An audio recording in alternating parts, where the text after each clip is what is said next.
है, मुस्कान तेरी मीठी वो घायल कर जाती है। मुस्कान तेरी मीठी घायल कर जाती है, मुस्कान तेरी मीठी कन्हैया घायल कर जाती है। हे श्याम तेरी बंसी कितना तड़पाती है, शाम तेरी बंसी कितना तड़पाती है।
श्याम तेरे बंसी कितना तड़पाती है।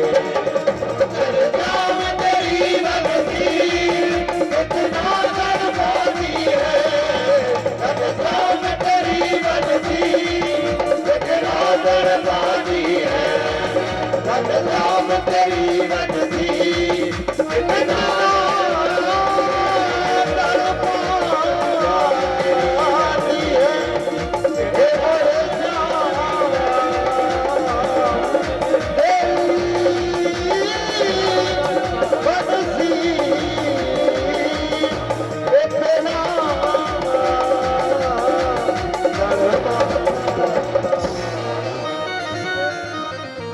बोलिए बाल कृष्ण भगवान की, नंद के लाला की।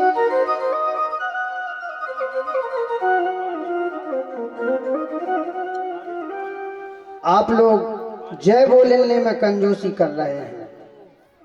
जोर से बोलिए, दोनों हाथ उठा करके बोलिए बाल कृष्ण लाल की जय जय श्री राधे, जय जय श्री राधे।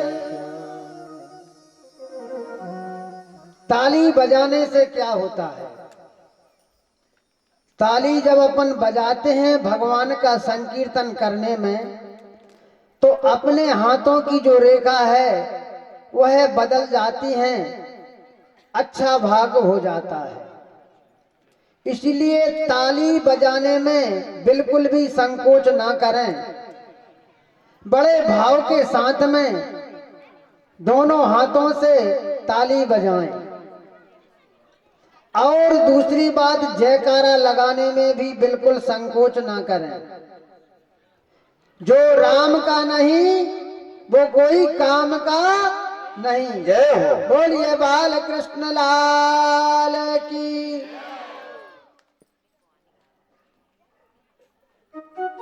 अब श्री धाम वृंदावन तो आवाज पहुंची नहीं आप लोगों की, अभी हमको ही आवाज सुनाई नहीं पड़ी आप लोगों की जयकारा की। बोलिए बाल कृष्ण लाल की जय हो। जय जय श्री राधे। सुखदेव जी कहते हैं, हे परीक्षित, अब मेरे गोविंद की कन्हैया की आयु 11 वर्ष की आयु हो चुकी है। अब कंस के मन में एक भावना जागृत हुई। कि भला ऐसा कौन सा कार्य किया जाए। वह मन में विचार ही कर रहे थे और नारद जी पधारे।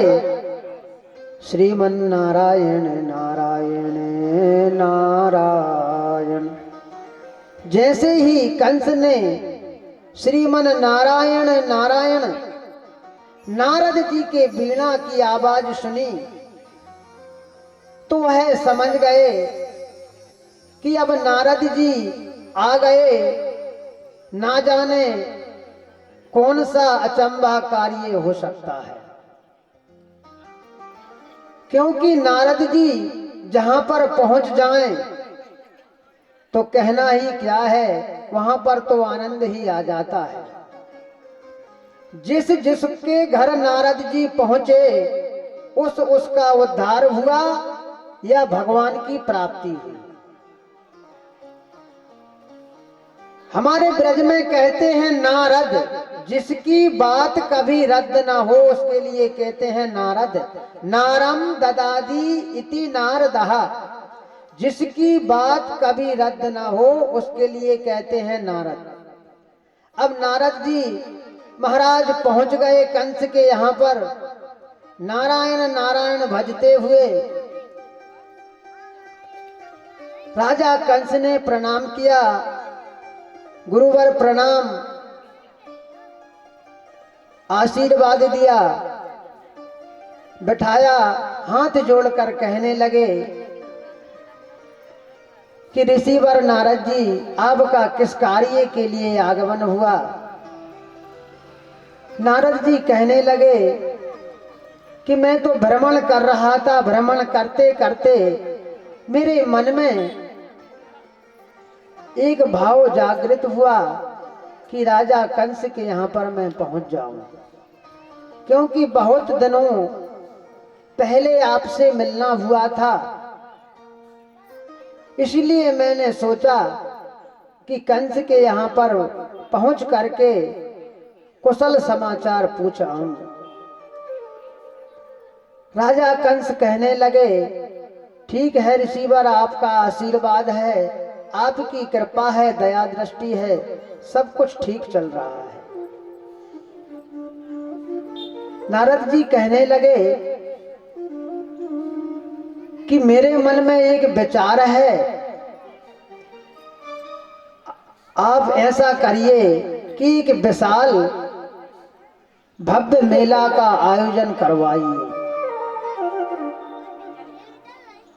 संपूर्ण भारतवर्ष के राजा महाराजाओं को, सभी को उसमें आमंत्रित करिए और अपने ही क्षेत्र से लेकर के संपूर्ण ब्रज मंडल में और संपूर्ण भारतवर्ष में इस आयोजन की सूचना दीजिए। ठीक है महाराज, जैसी आपकी आज्ञा, आप जो कहते हैं ठीक है, इस आयोजन की योजना बनाते हैं। नारद जी चले गए। अब कंस के मन में वह भावना जागृत हो गई। उसने सभी सैनिकों को बुलाया, चाणक्य, मुष्टिक को बुलवाया और कहा कि नारद जी ने यह कहा है कि भव्य मेला का आयोजन करवाइए, सभी देश देश के राजा महाराजाओं को बुलाइए और कम से कम 10 वर्ष की आयु से और 60 वर्ष की आयु तक के राजा महाराजाओं को एकत्रित करना है। 10 वर्ष से कम आयु नहीं होना चाहिए। संपूर्ण मथुरा नगरी में ढिंडोरा पटवा दिया, सूचना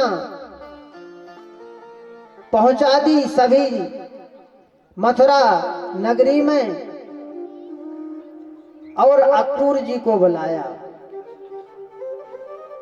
बुला